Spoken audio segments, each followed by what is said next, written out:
my channel. Today I am going to discuss March 2019 and say 2019 questions from the chapter Current Electricity. If you have not watched my previous video, please check the description. The first question is, the temperature dependence of resistivity of a material is shown below. So you are given a graph. The graph is between x and y axis. They have marked it as rho along the y axis and t along the x axis. You are asked to identify the type of material. So we have already studied that in this graph, the relation between resistivity and temperature. As temperature increases, resistivity is decreasing. So the answer is semiconductor. So in the B question, write the relation between resistivity and average collision time for electron. Resistivity is denoted by rho and average collision time for electron is T. The answer is rho equal to m divided by n e square and T. So rho is the resistivity, m is the mass of the electron, n is the number density, E is the charge of the electron and T is the average time, that is relaxation time. For those who want to know how we got this relation, I will just quickly tell you. R equal to ml by n a e square T. This is what the relation we got from derivation of Ohm's law. But we know that R equal to rho L by A. So comparing 1 and 2, we get, you just compare R and R, L by A is also here. Then we have rho equal to m by n e square T. So the relation between resistivity and average time is given by rho equal to m by n e square T. Okay, you got it? Question is, experimental setup to find an unknown resistance using a meter bridge is shown below. So we can draw the diagram. The meter bridge diagram, L-shaped copper strip. You have one strip over here, the another strip which is L-shaped. Two gaps in between. The gaps you have resistance R. Next is the resistance S. From B, galvanometer and a jockey. From A, you draw a battery, key and C. Then from A to D is L1. From D to C is 100 minus L1 because this is a 100 centimeter wire from A to C. First question asked in that is, what is the working principle of a meter bridge? So one more question. So we write the answer as Wheatstone's condition. And while we were deriving the Wheatstone condition, we got the answer P by Q is equal to R by S. Resistance of the upper arm ratio is equal to the ratio of the resistance of the lower arm. B part question is, if the balance point is found to be at 39.5 cm from the end A, the resistor S is of 12.5 ohm, determine the resistance R. So we write down the data. It's given S is equal to 12.5 ohm and the balancing length A to D L1 is 39.5. You are asked to find what is the value of R. So we write the ratio R by S, that is the upper arm resistance ratio is equal to lower arm. So we take it as L1 by 100 minus L1. So from that you get R equal to cross multiply S into L1 by 100 minus L1.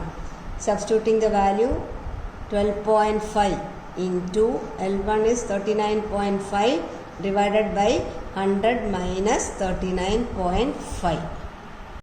So you multiply it, you get 493.75 divided by 60.5. The answer is 8.16 ohm. And one more part is given in that question. Why are the connection between resistance in a meter bridge made of thick copper strip? Got the question? So you can see that in the diagram, it is of thick copper strip.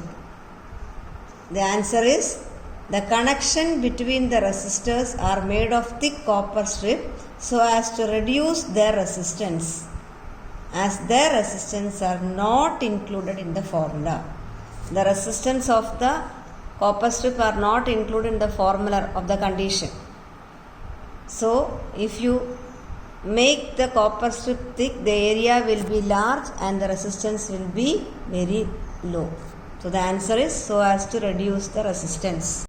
C part in that question is, if the galvanometer and the cell are interchanged at the balance point of the bridge, would the galvanometer show any current? Did you understand the question? You are asked that if you interchange this galvanometer and the battery, that is, battery comes here and the galvanometer goes here. You are asked whether if there is any change in the galvanometer deflection. First of all, you should know that whenever we take the balancing point, we always make the galvanometer deflection 0. So just interchanging these both will not affect the balancing point, and the galvanometer also will not show any deflection at the balance point. Did you get it? So the answer is the galvanometer will not show any deflection at the balance point when both are interchanged. The question is, with suitable circuit diagram, show how EMF of two cells can be compared using a potentiometer. So first you have to draw the diagram, circuit diagram. So from A to B, it's a 10 meter long wire. The primary circuit includes a battery, a key,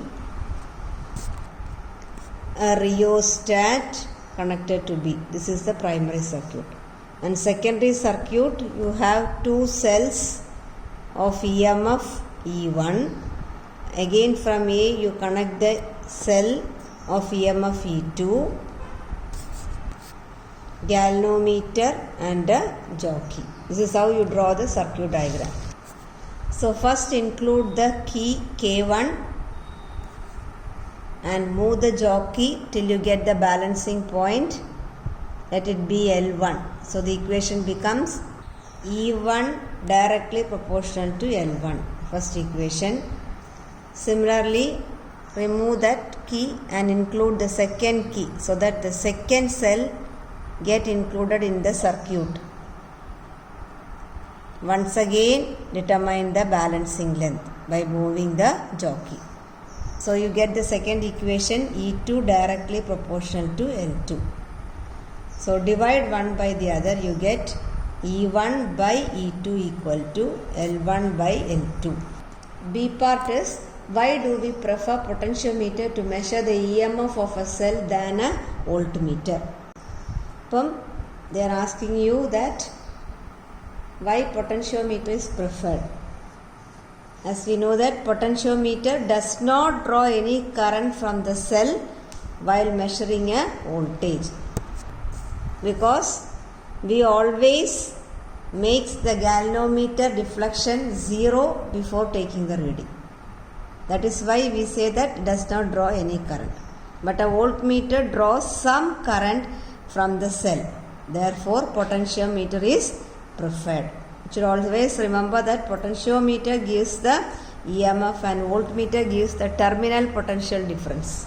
The question is, express Ohm's law in terms of current density and conductivity. It's a 1 mark question. So the answer is J. Current density is equal to sigma into E. where sigma is the conductivity and E is the electric field. So those who want to know how we derived it, I'll just give you it in points. You consider a conductor of length L.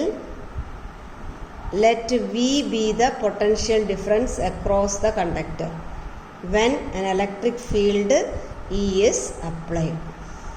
So according to Ohm's law, we know that V is equal to I into R. Substituting the value of R, we get V equal to I rho L by A. So we know that I by A is equal to J. Current per unit area is equal to current density J. So we substitute that here. So V equal to J rho L. That becomes the first equation. We can also write the potential difference V is equal to across the conductor as E into L. That is according what we learned in the first chapter. That becomes the second equation. So equating both, we get E into L is equal to J rho into L. So cancelling L and L, we get E equal to J rho or J equal to E by rho. Rho is the resistivity, E is the electric field. But we know that 1 by rho, 1 by resistivity is equal to sigma conductivity. So we get J equal to sigma E. That's how we get the answer. If it is 1 mark question, just say the relation J equal to sigma E. B part is draw a graph showing the variation of resistivity with temperature for semiconductor. This question was also asked previous year also.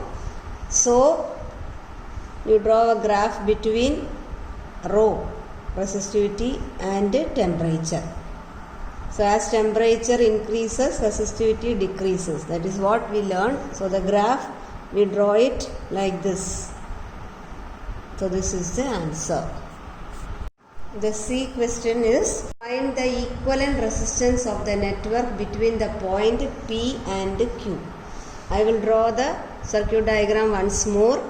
From P you have a 6 ohm resistance, then another 6 ohm resistance, another 5 ohm resistance, and that to Q. Another resistance given is 3 ohm and 3 ohm. So first we will analyze this part. So 3 ohm and 3 ohm are in series. So RS is equal to 3 plus 3, that is equal to 6 ohm. So you redraw this part and we get same thing is repeated, but only a change is you introduce a 6 ohm instead of this 3 ohm and 3 ohm. So now when you analyze this circuit diagram, you find out that this two 6 ohm are in parallel. So you find out what is the effective resistance when 6 ohm and 6 ohm are in parallel. So we write according to the equation 1 by Rp equal to 1 by 6 plus 1 by 6, that is equal to 2 by 6.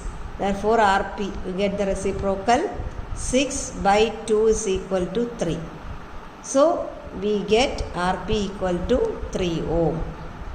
Now again that diagram is redrawn as 6 ohm already given, and that effective part becomes 3 ohm. So you replace 6 ohm and 6 ohm with 3 ohm. So draw that, and the remaining part is already given. Now you can see that everything is in series. Now the total resistance between P and Q is all the resistance are in series. So just add it up. 6 plus 3 plus 5 equal to 14 ohm. Hope you understood today's section. Thank you.